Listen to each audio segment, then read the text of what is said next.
Hey, what's going on, my beautiful people? This is Certified Life and Relationship Coach, Coach Court. In today's video, I'm going to give you guys tips on how I'm healing my anxious attachment style.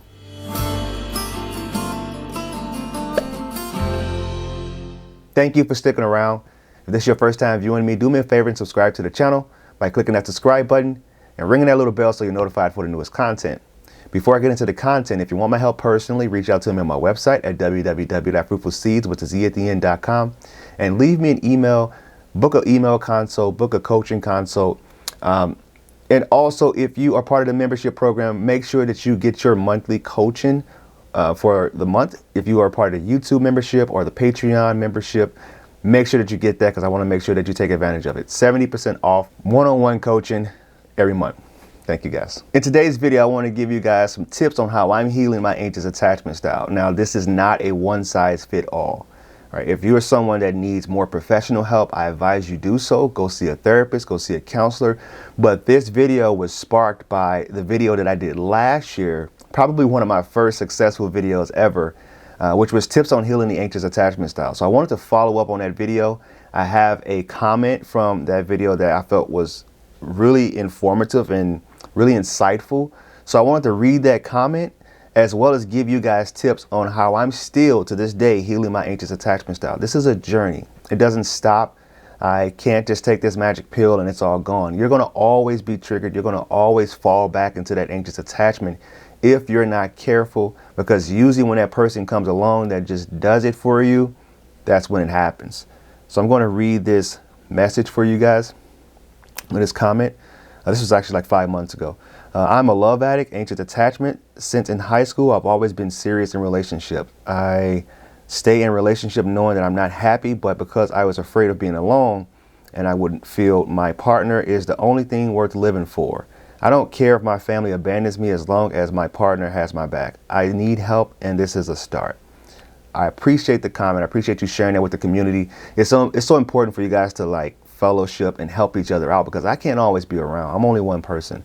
So I felt that was important to read.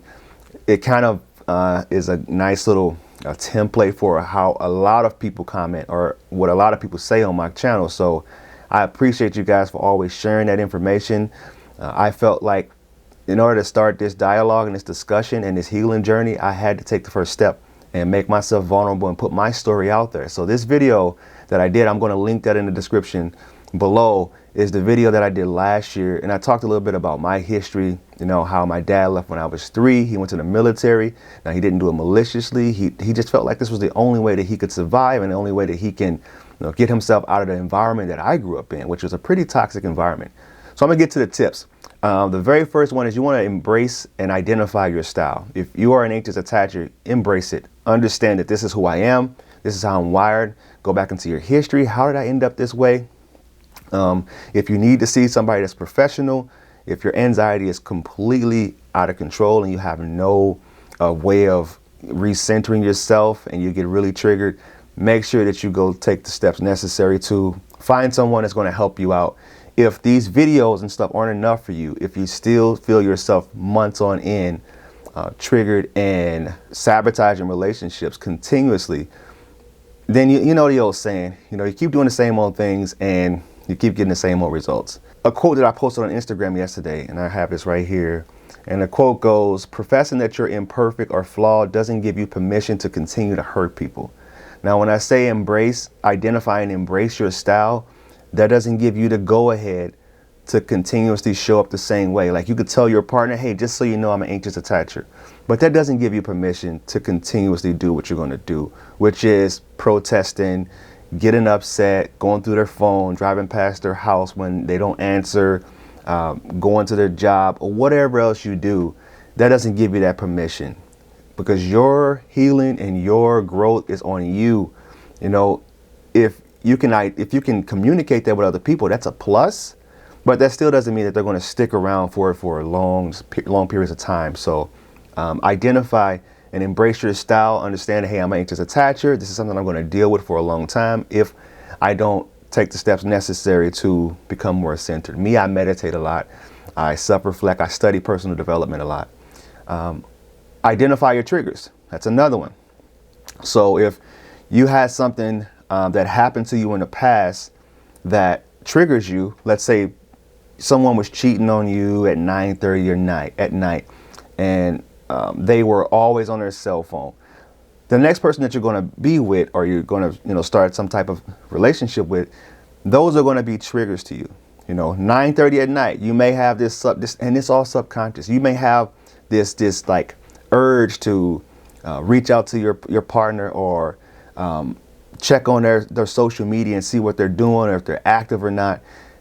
Those are all triggers. And you have to talk yourself off of that. You have to talk yourself down and say, no, you know what? I'm being hijacked right now. This is just my anxiety taking control over me.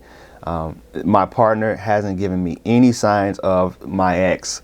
But I understand, because when those triggers happen, let's say you're sitting next to them and they're on their phone or smiling or something, it brings you back to exactly how you felt when the other person that betrayed your trust did it to you, and you felt like you were completely oblivious.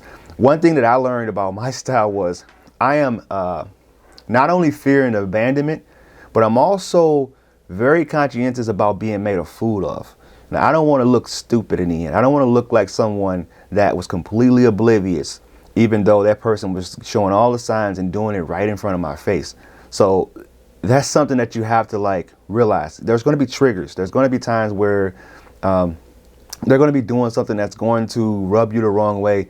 But you have to make sure that you talk yourself off the edge and figure out whether there is any type of validity behind it. Because most of the time, it's just your anxiety and it's not your intuition.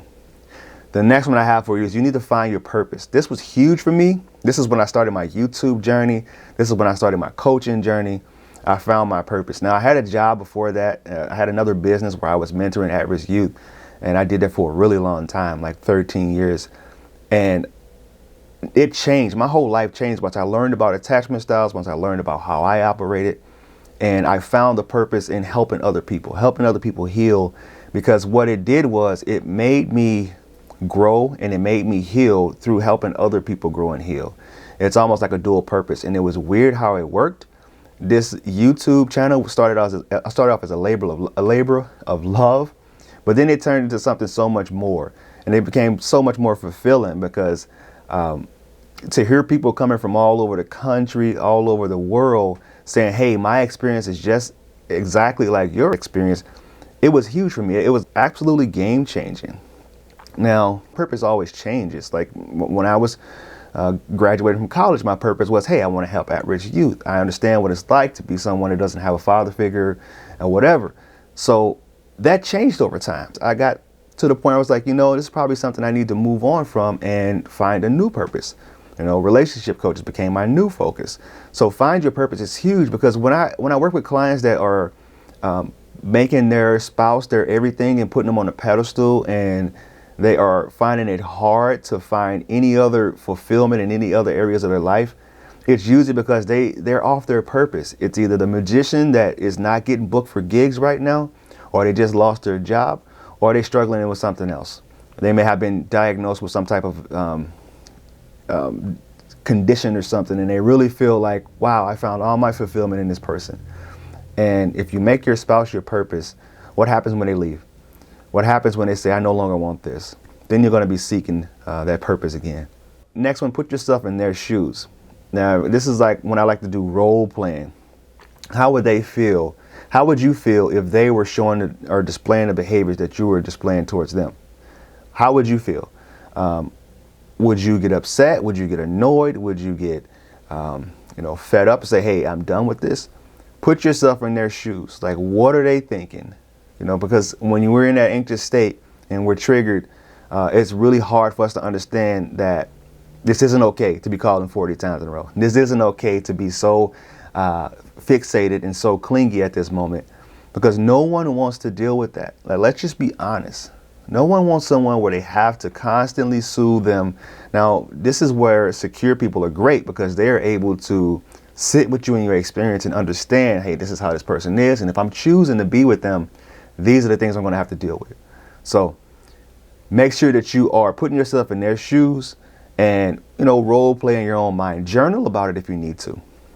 Journal from their point of view. This person is messaging me all the time. They're constantly accusing me of cheating. And then once you get that out on paper, I believe that at some point it's gonna click for you. And these are all a part of self-care and self-love, things that you can do for yourself. I think that's all I have for you. If you guys want my help personally, reach out to me on my website at www.fruitfulseeds.com. Follow me on all the social media accounts, Twitter, Instagram, Facebook is I am Coach Court.